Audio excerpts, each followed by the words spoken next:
ঢুকিয়ে দে জানিস ঢুকিয়ে দে ওই ঘরে গিয়ে বসে আমরা রাখি তা কৌটোটা দাও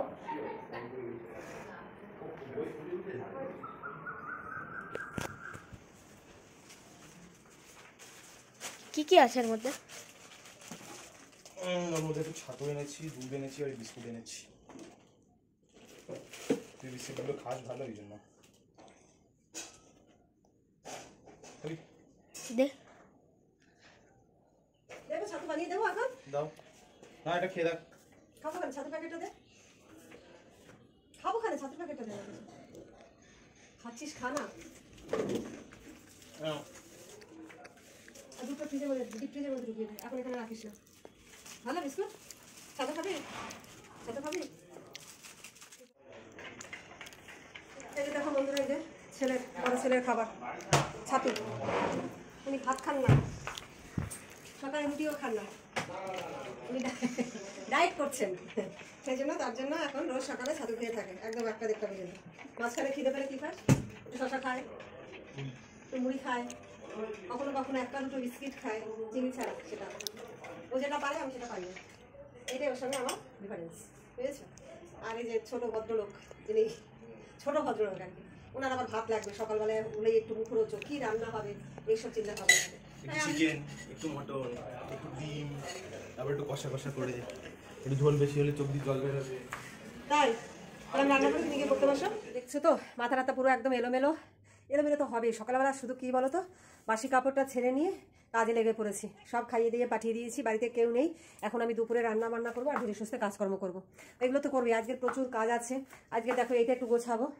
এটা গোছাতে হবে একটু মুছতে হবে ঝাড় দেওয়া তো বাকি আছে সেগুলোও আমি করবো আমি তো দেখো সবসময় মানে এক জায়গায় দাঁড়িয়ে থেকে তোমাদের সঙ্গে কথা বলি না আমি কাজ করতে করতেই তোমাদের সাথে কথা বলি তারপরে এই যে দেখতে পাচ্ছ জামা কাপড়গুলো এইগুলো সব ভেজাতে হবে আজকে এক্ষুনি আমি আগে ভিজিয়ে নিয়ে তারপরে আমি আবার সবজি টবজি কাটতে বসবো বুঝতে পারছো কতটা হয়েছে সব স্নান করে এই যে সব বেরিয়ে গেছে জামা কাপড় এই যে ডাল রেখে গেছে এই যে সব বাথরুমের সামনে রাখি ভেজাবো এইগুলো আর শীতের ওই দুটোই রয়েছে আর কিছু নেই আর এই যে দেখো প্যান্ট 3খানা জিন্স এই যে ছেলের গেঞ্জি মানে এ আর ঝোলানো বন্ধ হবে না আমার ঘর থেকে বুঝেছো এই যে এই করে করে পুরো এক বালতি হয়ে যাবে আর আমি আর পেরে উঠি না কাঁচা ধোয়া করতে করতে কিচ্ছু করার নেই কাঁচা ধোয়া করতেই হবে এই একটা গেঞ্জি পেয়েছি চারিদিকে শুধু গেঞ্জি আর গেঞ্জি মানে একদিক থেকে সরাই আর একদিক থেকে এইদিকে দেখো রুমালটা ফেলে রেখে চলে গেছে সবই ধুয়ে দেবো গুছিয়ে রেখে মানে সামনে রাখলাম আর কি এই দেখো শার্ট ঝোলো আলনাটা কাছে রয়েছে সেখানে যদি রাখে তো হয় সেখানে কেউ রাখবে না ওই জায়গাটায় রাখবে তা আগে আমি এই জামা কাপড়গুলো একটুখানি মানে ভিজিয়ে নিই বুঝেছি ওই যে বাথরুমের মধ্যে রয়েছে ছেলের কিছুটা ওটাও নিয়ে নেবো আর এগুলো একটু ভিজিয়ে নিই হাঁপিয়ে গেলাম কাজকর্ম করতে করতে মানে ছাদে গেলে পরে আমার খুব কষ্ট হয় এবার এই যে কাটাকুটির পালা কটা বাসি জামা কাপড়ও ছিল সেগুলো ধুয়ে ছাদে মেলে দিয়ে এসেছি আর জামা কাপড় তো ভিজিয়ে দিয়েছি ওইগুলো তোমার কাচতে হবে যখন স্নান করবো তখন কাচবো আর এই যে দেখতে পাচ্ছ উচ্ছে কটা কাটছি এই উচ্ছে কটা দিয়ে আর এর সঙ্গে দুটো আলু দিয়ে একটু ভাজা করবো না হাঁপিয়ে গেছি একদম কথা বলতে পারছি না যেন কষ্ট হচ্ছে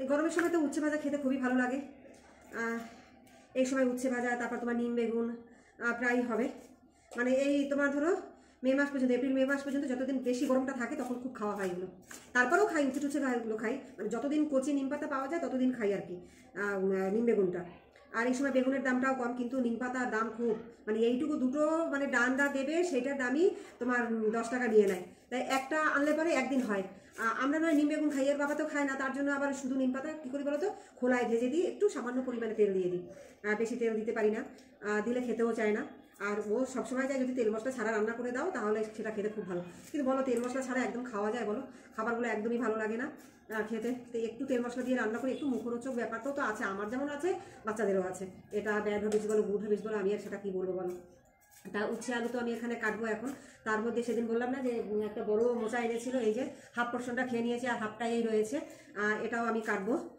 আর কিছু দেখতে পাচ্ছি না এখনো পর্যন্ত সকালবেলা তোমার টমেটো দিয়ে ডাল করেছি আর আলু ভেজে দিয়েছি তাই যে ছোটো ছেলে খেয়েছে বাবা খেয়েছে আমিও দুটো খেয়ে নিয়েছি সকালের খাবারটা বললাম না আমাদের 3 বেলায় ভাত হয় মাঝে মধ্যে আমরা শখ করে রুটিটা খাই আর কি আমরা তাও মাঝে মধ্যে সকালে রুটিকে খাই ভালো খাই আমার কর্তামশাই একদমই তার পছন্দ না আর কি, রুটি লুচি খায় না বললে ভুল কথা, লুচি করলে হয়তো একটা কি দুটো খেতে চায়, আর তার সঙ্গে আমি আবার কী করে রুটি আলাদাভাবে বানিয়ে দিই। আর যদি মনে করি যে রাতের দিকে এগুলো বেশি বানাই, দুপুরের ভাত থেকে গেছে, হয় না একজনের মতো ভাত থেকে যায়, একদম তো টাইটার মতো হয় না তাই না, তখন সেই ভাতটা দিয়ে ও সেটা খেয়ে নেয়। ওই লুচি আর কি করবে শখ করে একটা কি দুটো এরকম খায়, সেইভাবে আর কি ওর খাবার এটা। তা এইগুলো কাটতে আমার অনেকটা সময় লেগে যাবে, কেন মোচা তো খুব তাড়াতাড়ি কাটা যায় না, মোচা কাটতে অনেকটা সময় লেগে যায়। তা আপাতত রান্না এইটুকুই, আর কিছু দেখতে পাচ্ছি না, জানি না মাছটা জানবে কিনা, কিছু বলে যায়নি, ছেলেকে স্কুলে দিতে গেছে, আর কখন ফিরবে সেটা আমাকে বলেনি। তাহলে এই দিয়ে আজকে চালিয়ে দেবো, রাতে দেবো, যদি রাতে মাছটা কিছু নিয়ে আসে তখন ওদেরকে বানিয়ে দেবো। আপাতত এই দিয়েই চলুক। তাহলে আমি আপাতত কাটাকুটি করি, আর তো কাজ রয়েছে তোমাদেরকে বললাম, আমি তোমাদের সঙ্গে সেগুলো পরে শেয়ার করবো খানে, ঠিক আছে? তাই ঘন্টাখানেক বসে বসে এবার আমি এই উচ্ছে কাটবো, মানে উচ্ছে তো না কি জানো, তার নাম মোচা। বন্ধুরা কাটাকুটি করে দেখো আমি রান্নাও বসিয়ে দিলাম, এই যে উচ্ছে ভাজা বসিয়ে দিয়েছি, আর তোমার এই যে মোচাটা সেদ্ধ হয়ে গেছে, মোচার জন্য আলু উঠে রেখেছি, আর কটা বাসন ছিল সেটাও আমার মাজা হয়ে গেছে। কিন্তু এই কাজগুলো করলেই তো আমার হবে না, আমার আরও অনেক কাজ আছে, ঘর দুয়ার ঝাড় দেওয়া হয়নি, ঘর মোছা হয়নি। তো আমাদের পায়েলরা নিয়ে এসে গেছে আমার সঙ্গে, আমাকে একটু ভিডিও করে দেবে আর কি, সেই জন্য আমি পায়েলকে ডেকে নিয়েছি। পায়েল হাসতে হাসতে এসে গেছে, ঠিক আছে, কি কিউট পায়েল। তা পায়েলকে তো দেখে নিয়েছি, ওইদিকে রান্না আমার হতে থাকুক, আর এদিকে আমার একটু পয় পরিষ্কার করার ব্যাপার আছে, আমি সেগুলো একটু করবো। বললাম না কদিন আগে, আয় পায়েল, যে টিভিটা একদম জঞ্জাল হয়ে রয়েছে, কীরকম লাগছে দেখতে, সেইটা একটু পরিষ্কার করবো আর কি। তা না লাইটটা আমি জ্বালিয়ে নিয়েছি, আবার এইটা একটু মুছি টুচি নিয়ে সব বার করে একটু পরিষ্কার করবো। বন্ধুরা এই যে দেখো টিভির উপরটায় নিচটায় কত জিনিসপত্র রয়েছে, এইগুলো কি রোজ সরিয়ে সরিয়ে মোছা সম্ভব? তবুও করতে হবে, কিছু করার নেই। অনেকদিন পরেই একদিন এতে হাত দিয়েছি, এখানে অনেক দরকারি জিনিসপত্র রয়েছে যেগুলো খুবই কাজে লাগে। মাঝে মধ্যে একটু মোছা টোছা না করলেও হয় না, কেন বলো, প্রচুর পরিমাণে ধুলো। আর এই হাতটা কদিন ধরে খুঁজছিলাম, খুঁজে পাচ্ছিলাম না, খুবই কাজে লাগে এই হাতটা, বিশেষ করে পিঠ চুলকাতে গিয়ে। এই দেখো কত পরিমাণে ধুলো, নাজেহাল হয়ে যায়, বুঝতে পারছো কিরকম? এটা ধুলোগুলো দেখা কত ধুলো পড়েছে, দেখিয়ে যাই। পায়েল, হ্যাঁ দেখিয়ে দিচ্ছি। একটু দেখিয়ে দিই। সকালে কি খেয়েছিস পায়েল? আমি কচুরি, বাবার কাছে গেছিলাম। বাবা কোথায়? বাবা ফুলের দোকানে যাই তো। ওই যে মনুদের ফুলের দোকানে? হ্যাঁ। তুই একা খেয়েছিস না ছুটকি জন্য নিয়ে এসেছিস? ও আমি পিসি আর ছুটকি খেয়েছি, 6টা নিয়ে। তুই গেছিলি? হ্যাঁ। বাহ, এটা তো ভালো কথা। আজকে সকালে খাবারটা জমে গেছে একেবারে, বল। কালকেও যাবো। ও মানে রোজ যেতে বলেছে? হ্যাঁ বাবাই তো বলে। 10 টাকায় কটা কচুরি দেয়? 10 টাকার না, ওখানে নানপুরি। নানপুরি? হ্যাঁ। কটা করে দেয় টাকায়? 20 টাকায় 3টে। বাবা কি দাম তাহলে বলতো, জিনিসপত্রের আগে 10 টাকায় 3টে দিত, তার সঙ্গে এক বাটি তরকারি, খেয়ে যেন শান্তি। তরকারি ফ্রি, ওর দোকানে অনেক সেল হয়। মানে যেখানে ফুলের দোকান বসে তার পাশেই? হ্যাঁ, যে আমাদের এখানে ছোলা বেচতো না, আমাদের পাড়ায় আসতো, মানে গাড়ি নিয়ে আসতো ছোলা ভাঙিয়ে ভাঙিয়ে? হ্যাঁ ভাঙিয়ে দিত যে? না ছোলা মাখা। ও আচ্ছা আচ্ছা, ছোলা মাখা। ওই লোকটা এখন কচুরি দোকান দিয়েছে? হ্যাঁ। অনেকদিন হয়ে গেছে সেটা? হ্যাঁ, আগে সেল হতো না, এখন অনেক সেল। ব্যবসা করতে করতে বুঝে গেছে ব্যবসার ধারাটা, বুঝেছিস, সেই জন্য। এই খাতাটা বন্ধুরা দেখো আমার, আমি টুকটাক লেখাপড়া করি, সেটার জন্য আমার এই খাতাটা লাগে। আর এই যে বই খাতা দেখছো, এগুলো হচ্ছে আমার ছেলেদের। অভাব নেই, তুমি ঘরের যেখানেই যাবে আমাদের, সেখানেই তুমি বই দেখতে পাবে, উপর থেকে শুরু করে। আমি একটা ব্লগ আমি তোমাদেরকে করে দেখাবো যে আমার ঘরে কত বই, তুমি সারা বাড়িতে শুধু বই আর বই দেখতে পাবে। বইয়ের অভাব নেই, কিন্তু পড়ার লোকের অভাব, সেগুলো তো ফাঁকিবাজ হয়ে গেছে এখন, বুঝেছো, পড়াশোনা করে না একদম। কি বলবো আর, কত আর মানে চিল্লিয়ে চিল্লিয়ে পারা যায় বলো তো। এই যে দেখো, মানে এইরকম খোলা থাকলে পরে এইরকম ধুলো পড়বেই পড়বে, আগে যদি নাটা মুছে নি না এরকম রাখা যায়।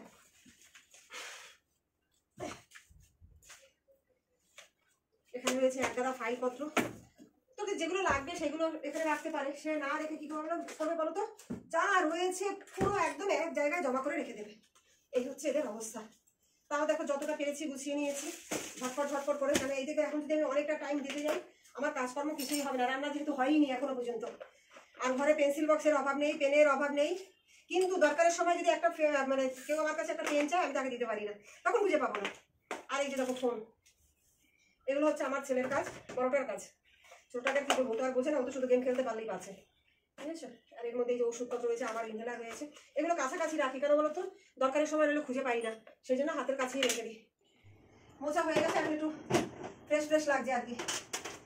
এই যে এবার আবার রান্নার দিকে যাই, দেখি কতটা, ওখানে আবার উচ্ছে ভাজা বসিয়ে এসেছিলাম। দেখো মোছা করে নিয়েছি, রান্না তো ওইদিকে হচ্ছে, এইদিকে আমাদের ছুটকি রানিও চলে এসেছে। কি মিষ্টি না ছুটকি দেখতে। ছুটকি ওখান থেকে দাঁড়িয়ে দাঁড়িয়ে বাইরে দেখছে। তা ছুটকি আজকের একটা কথা বললো আমাকে, আমার বেশ ভালো লেগেছে। কি কথা সেটাও তো জানতে হবে, তোমাদের সঙ্গে আমি সেটা শেয়ার করবো। তার আগে আমি এই যে মিক্সার মেশিনটা আমি একটু মশলা করেছিলাম, একটুখানি একটু সরিয়ে রেখে নিই। কেন কি হয়েছে, সমস্যা হচ্ছে? ছুটকিদের বাড়িতে মনে হয় সমস্যা হচ্ছে, ছুটকি তো বাড়িতে গেছে। মিক্সার মেশিনটা আমি ওখানে রেখে দিয়েছি, কেন ওরা ঠেলা হতো লাগলে পড়ে যেতে পারে সেই জন্য। তা আমি মোটাও বসানোর জন্য আলুটা ভাজতে বসিয়ে দিয়েছি। উচ্ছে ভাজা হয়ে গেছে। এই যে আমার 2 শাগরেট, ছুটকি আর পায়েল এসে গেছে। খুশি বাড়িতে একটু সমস্যা ছিল, তাই ছুটকি তখন দৌড়ে আবার পালিয়েছে, মানে সমস্যার সমাধান করে দিয়ে আসো। কি করতে গেছিলি ছুটকি বাড়িতে? ঝামেলা মেটাতে গেছে। কত বড় মানুষ বুঝতে পারছো বন্ধুরা, এ গিয়ে বাড়ির ঝামেলা মিটে দিয়েছে। তখন আরেকটা কথা বলেছিস, কি বলতো, তুই চা বানিয়েছিস। কিভাবে চাটা বানিয়েছিস সেটা আমাকে বল একটু। গরম জল চিনি চা পাতা ফুটিয়ে প্রথমে কি দিলি, সঙ্গে দিয়ে দিয়েছিস? না, তাহলে চিনিটা দিচ্ছি, তারপর ফুটেছে, চা পাতা দিচ্ছি, আবার ফুটিয়েছি, তারপরে নামিয়েছিস। তারপর খেয়ে দাদু কি বললো?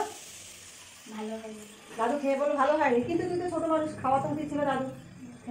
কিসে বানিয়েছে, উনুন ধরিয়েছিলি যখন গিয়ে আবার রান্না বসে দিয়েছে? হ্যাঁ। তুই রান্না কি করে, বেশি করবে? ঠাকুর আসেনি। তার ছুটকির বয়স হচ্ছে 10 বছর। ছুটকি এখন চা বানাতে পারে। পায়েল পারিস? পায়েলের ভাতে চা খায় দাদু? দুধ চা বানাতে পারিস? আমাকে বানিয়ে খাওয়াবি? আচ্ছা, আমি দেখবো তুই ঠিক কিভাবে চা বানাস। মনে হয় না তুই বলেছিস আমাকে বানিয়ে খাওয়াবি, ঠিক আছে? সাক্ষী রইলি তুই, হ্যাঁ? আর কোনোদিনও শুনি না, আমাকে এখানেই বানিয়ে দিবি। আমি তোকে দেখে দেবো যখন আমি চা খাবো। দুধ চা ঠিক কিভাবে বানাস আমাকে একটু বল। না, কিভাবে বানাবি দুধ চাটা আমাকে একটু বল আগে শুনি। ধর 2 কাপ চা করবি, 2 কাপ চা করবি, কিভাবে বানাবি?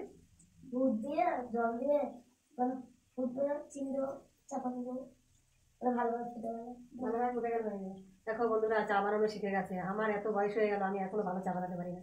ছুটির কাছ থেকে আমার ট্রেনিং নিতে হবে, বুঝেছো? আমাকে একটু শিখিয়ে দিস, হ্যাঁ, কিভাবে বানাতে হয়। পায়েল কিছু বলবি না? পায়েল কিছু বলবে না, পায়েল লজ্জা পাচ্ছে। তা আমি আপাতত রান্নাটা সারি। দেখো রান্না তো আলুটা ভাজতে বসিয়ে দিয়েছি, ভাবছি ওখানে দাঁড়িয়ে থাকলে সময়টা নষ্ট হবে। তা সেই সুযোগে আমি ঘরটা একটু ঝাড় দিয়ে নিই, সেই ঘর ঝাড় দিতে চলে এলাম। দেখো বন্ধুরা, আজকে ছাদে চলে এসেছি জামা কাপড় কাচার জন্য। আর গাছের পাতা পড়ে পড়ে ছাদটার অবস্থা একদম ধুলো একাকার হয়ে গেছে। গাছের পাতা পড়ে এই যে একটু জল দিয়ে ধুয়ে নিলাম। এই এক বালতি কাঁচা রয়েছে, এগুলো এখন কাটবো। আজকে আর বাথরুমের মধ্যে বসে কাঁচা ধোয়া করিনি, আজকে ছাদে নিয়ে এসে কেটে একবার এখানে মেরে দেবো। তা শীতের 2-4টে ছিল বললাম না, শীতের 2-4টে ছিল, সেগুলো আজকে কেচে নেবো। আর নেই, তাহলে কাঁচা ধোয়া মোটামুটি শীতেরগুলো উঠে যাবে, আর অসুবিধা হবে না খুব একটা। এবার গরমের সময় যা হয় রোজে তার অত নোংরা হয় না, শুধু ভালো গন্ধ হয় তখন গরমের সময়টা। তাই বসে পড়লাম। আমি আপাতত খেয়ে দিয়ে নিয়েছি, দুপুরে খাওয়া দাওয়া কমপ্লিট হয়ে গেছে। সবাই একসঙ্গে খেয়ে নিয়েছি। আজকের হাফ ডে, ছেলে তাড়াতাড়ি স্কুল থেকে চলে এসেছে, চলে তো এসেছে স্কুল থেকে। কিন্তু দেখো এই যে প্যান্ট, সক্স, জাঙ্গিয়া, যে জামা কাপড়গুলো পরে গেছিলো কেচে ধুয়ে যেগুলো রেখেছি সেগুলোর মধ্যে মিশিয়ে দিয়েছে। এই হচ্ছে অবস্থা আমার ঘরের। এরা সবসময় এরকম এলোমেলো থাকে। ব্যাগ দেখো এনে ছুড়ে ফেলেছে, মানে কিছুক্ষণ আগেও দেখছিলাম বিছানাটা গোছানো টোছানো ছিল, তাই এই হাল করে রেখেছে। তাই এইগুলোকে এখন আবার গোছাতে হবে। তা আমি এখন আর হাত দেবো না, খেয়ে উঠেছি, আমার গাটা পুরো একদম ছেড়ে দিয়েছে। তো ওটা আমি আবার পরে ধরবো, একটুখানি শুয়ে নিই, শুয়ে উঠে তারপর এগুলো সব কাচতে হবে, সব বাথরুমে রেখে দেবো। আর জামা কাপড়গুলো সব ভাঁজ করতে হবে, সেটা বিকালে একবারে জামা কাপড় দিলে সবগুলো একসঙ্গে ভাঁজ করে দেবো। কারণ শরীরটা যেন আর টানছে না, যেন পেটটা না ব্যথা মতো করছে, কেমন যেন একটা লাগছে, ভাল লাগছে না। দেখো মানে ঝিমঝিম যেন একটা ভাব লাগছে আর কি, মানে মাথাটা এরকম শুয়ে পড়ছে। তাহলে আপাতত আমি একটুখানি বিশ্রাম করে নিই, পারছি না যেন কেমন দাঁড়িয়ে থাকতে। ছাদে গেছিলাম, ছাদ থেকে যে জামা কাপড়গুলো নিয়ে এসেছি, দুপুরবেলাও কিছুটা তুলে রেখেছি, সেগুলো গোছানো হয়নি। শুয়েই ছিলাম অনেকটা, বলছিলাম না তখন যে আর পারছি না। যেহেতু অন্ধকার হয়ে আসে বিকেলবেলা, ঘরের মধ্যে চারদিকে জানলা দরজা বন্ধ, সেই জন্য কালো লাগছে আর কি। আমি একটু আলোর দিকে আসছি। তা দুপুরেগুলো তো গোছাইনি, আর সেই ব্যাপারে রয়েছে। আর বিকেলে এগুলো সব নিয়ে এসে আজকে মোটামুটি সব শুকিয়ে গেছে, ওদের যা তাপ ছিল ভালো শুকিয়ে গেছে। পরে আমি সন্ধ্যের পরে এগুলো গোছাবো। ওখানে এদিকে কি রেখে কী করছিস সব? বললে চাউমিন বানাবে আজকে সন্ধ্যাবেলা, তাই সবজিগুলো তো লাগে। দেখো বন্ধুরা, কত সুন্দর সবজি কেটেছে, তোমাদেরকে আমি একটু দেখা। দেখো কত সুন্দর সবজি কেটেছে, এত সুন্দর কাটতে আমিও পারি না। তোমাদের এখানে দেখো ক্যাপসিকাম কেটেছে, এর মধ্যে রেখেছে এই যে কড়াইশুঁটি, আর এখানে রেখেছে কি এটা বিনস, আবার বাঁধাকপি ওনে রেখেছে, সেটাও একটু দেবে। পেঁয়াজ রেখেছে, সেটাও দেবে। আর শশাটাও দিবি? শশা পরে দেবো, শশা পরে দেবে বলছি। তোমাদের এখান থেকে দেখাচ্ছে অন্য রকমের কালার, তাই না? কিন্তু সবটা কিন্তু সবুজ রঙের। এরকম কালার দেখাচ্ছে কেন বুঝতে পারছি না। কালার হয়েছে, তুমি ফিল্টার মেরে দিয়েছো, তাই আমি ঠিক করে দিচ্ছি। আমি ঠিক করে এবার ঠিক লাগছে তো? হ্যাঁ, এবার ঠিক লাগছে। আসলে আমার তাহলে হাতে চাপ পরে কিছু একটা হয়ে গেছিল ওই জায়গাটা, বুঝেছো? কালারটা কিরকম হয়ে গেছিল না, গেলে কালারের। তা ও এইগুলো কাটছে। আজকে ওদের চাউমিন খাওয়ার ইচ্ছা হয়েছে, ঠিক আছে, সন্ধ্যার পর তাহলে চাউমিনই বানিয়ে দেবো, তুমি কাটাকুটি করো, ঠিক আছে? কেটে রেখে দাও, আমি পরে করে দেবো খানিকটা। দেখো বন্ধুরা, রাত প্রায় 10টা বাজে, এখনও রাতের খাবার আজকে খাওয়া হয়নি আমাদের, সবাই মাত্র আমাদের বাজারে এসছে, আজকে হাটবার ছিল। আর ভাত হয়ে গেছে, ভাতে দুপুরে রান্না একটু ছিল, আর সন্ধ্যেবেলা যেহেতু টিফিন খেয়েছে খাবার অতটা ঝামেলা কারণ নেই আর কি, খিচুড়ি অতটা নেই, তাই একটু সিদ্ধ ভাত করলাম, ভাতে ভাত আর কি। সিদ্ধ ভাত বলতে দুপুরে একটু ডাল আছে আর মোচা তরকারি একটু রয়েছে, আর হাফ পেঁপে ছিল, পেঁপেটা সেদ্ধ দিয়েছি, আর কিছু লাগবে না, ওই দিয়ে রাতের খাবার হয়ে যাবে।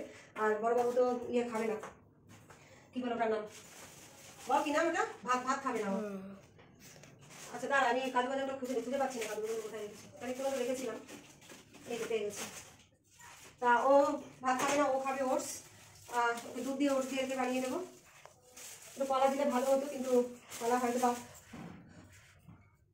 পাওয়া যায়নি, দুধটা এক্ষুনি পড়ে যাচ্ছে, কয়েকটা কাজু বাদাম দিয়ে দিই, আর একটু দুধ দিয়ে দিই, মানে এটা হচ্ছে কাঁটা লেবু, একটুখানি মিষ্টি মিষ্টি লাগবে, ভালো লাগবে এখানে। আর এখানে দেখো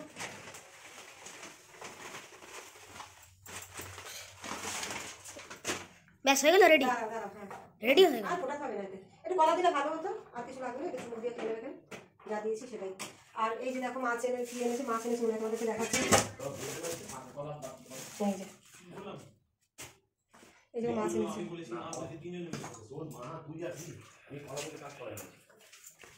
ঠিক আছে? তা